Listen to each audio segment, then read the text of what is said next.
আলহামদুলিল্লাহ, ব্রাজিলের বিশ্ববিখ্যাত ফুটবলার রবার্তো কার্লোস তিনি কালিমা শাহাদা পড়ে মুসলমান হয়েছেন। এই সংবাদ শুনে কাবার ইমাম শায়েখ ইয়াসির আবদুসরি ফেসবুকের মধ্যে পোস্ট করে বলেছেন, রহমতের দিনের উপরে আপনাকে স্বাগতম রবার্তো কার্লোস।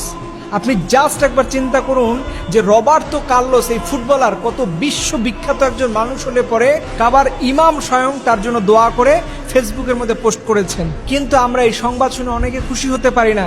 যারা এর বিরোধী দল করে তারা তো খুশি হবেই না। মনে রাখবেন, একজন মানুষের জন্য দোয়া করা এটা আপনার ইমানই দায়িত্ব। আপনি মেসির জন্য দোয়া করুন, রোনালদোর জন্য দোয়া করুন, পৃথিবীর সব মানুষের জন্য দোয়া করুন।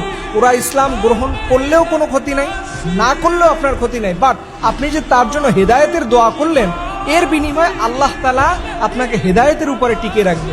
আপনি বুঝেন এই ধরনের বড় ফিগাররা ইসলাম ধর্ম গ্রহণ করলে কি একটা ইম্প্যাক্ট করে। আজকে যদি মেসি ইসলাম ধর্ম গ্রহণ করত, আপনি কল্পনা করতে পারবেন যে এইটা আর্জেন্টিনাতে কি ধরনের প্রভাব পড়বে, সারা ওয়ার্ল্ডে কি ধরনের প্রভাব পড়বে, এটা আপনার কোনো ধারণাই নেই। এবং আর্জেন্টিনাতে সম্ভবত পৃথিবীর সবচেয়ে যে কম দেশগুলোতে মুসলমান থাকে তার একটা অন্যতম দেশ হচ্ছে এই আর্জেন্টিনা। ব্রাজিলে ওই সংখ্যার তুলনায় একটু বেশি। বাট এই যে রবার্তো কার্লোস ইসলাম ধর্ম গ্রহণ করেছে, এইটা দেখে কত হাজার হাজার ব্রাজিলিয়ান মানুষেরা ইসলাম ধর্ম গ্রহণ করা তাদের জন্য সহজ হবে, আপনি কল্পনা করতে পারেন। এবং রবার্তো কার্লোসের ইসলাম ধর্ম গ্রহণ করার এই তথ্যটি এসেছে তুরস্কের একটা গুরুত্বপূর্ণ সংবাদ মাধ্যম থেকে। আমরা আল্লাহর কাছে বিশেষভাবে দোয়া করব, যদি সত্যি হয়ে থাকে মন ভরে আলহামদুলিল্লাহ।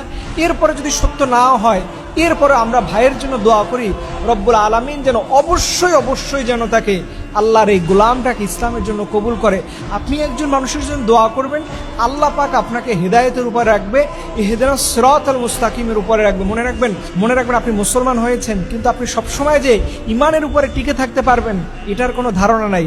মনে রাখবেন, যে কোনো সময় আপনি মুনাফিক হতে পারেন, যে কোনো সময় আপনি ইসলাম থেকে দূরে সরে যেতে পারেন। এর জন্য যে মানুষের হেদায়েতের জন্য দোয়া করবে, আল্লাহ তাআলা তাকে হেদায়েতের উপরে রাখা সহজ করে দিবে। আমরা মন ভরে রবার্তো কার্লোসের জন্য দোয়া করি, রব্বুল আলামিন যেন রবার্তো কার্লোসকে ইসলামের জন্য পরিপূর্ণভাবে কবুল করে। সকল আমিন।